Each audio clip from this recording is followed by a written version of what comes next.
Hello from the Bureau, it's Angus here with another severe weather update, yet again with a focus on thunderstorms, which are becoming a mainstay in the Australian weather at the moment.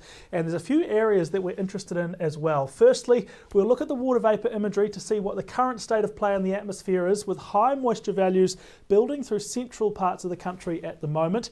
Compared to recent days, it's actually wound down a little bit across the eastern side of the country, at least very temporarily.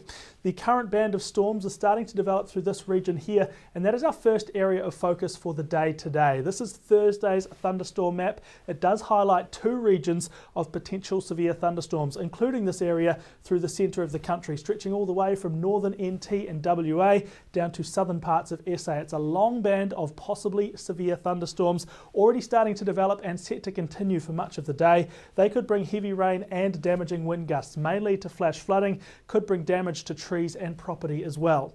Then later on Thursday, hasn't kicked off yet, but this afternoon we'll see a redevelopment of thunderstorms and possible severe thunderstorms in eastern areas, mostly inland. Notice how this yellow region is just pulled a little bit away from the coast, so those highly populated coastal spots like Brisbane, the Gold Coast and the northern New South Wales coast aren't in that highest risk area, but inland places like the Darling Downs, the Scenic Rim, as well as the central and northern tablelands and western slopes and plains all could see those severe storms.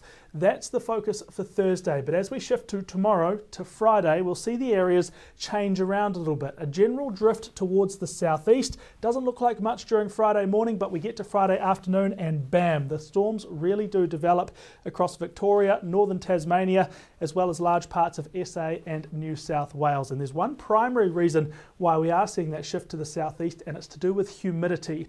This map is showing dew point, and if you're unfamiliar with dew point, it is a measure of how much moisture is in the atmosphere, essentially how humid it is. And as we get to the end of the day Friday, the start of the day Saturday, and we zoom in, we see these high dew point values across the southeast, 20 plus in parts of South Australia, New South Wales and Victoria. Those values are normally reserved for the far north. So if you do live in this area, through the next few days, it's going to feel more like a stretch of weather in Darwin than what you're used to down here. Very warm, very, very humid, and that is fueling thunderstorm development on Friday, with some new areas entering the map for Friday. Possible severe thunderstorms around Adelaide and much of South Australia, Western Victoria, including northwestern parts of Melbourne, and a continuation in northwestern New South Wales as well. The rainfall that's coming in with these storms, pretty patchy. This is quite a typical signal that you'd see on a stormy outbreak. It's not consistent wet weather everywhere. We do have one bullseye of slightly heavier totals though. The western slopes and plains in southern New South Wales and northern Victoria likely to accumulate the most significant rain across the country in the next few days.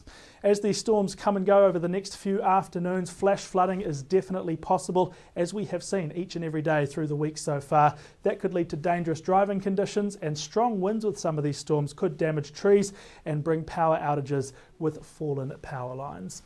Stay up to date with severe weather information and your local forecast information on the Bureau's website and app. Thanks for watching. Stay safe.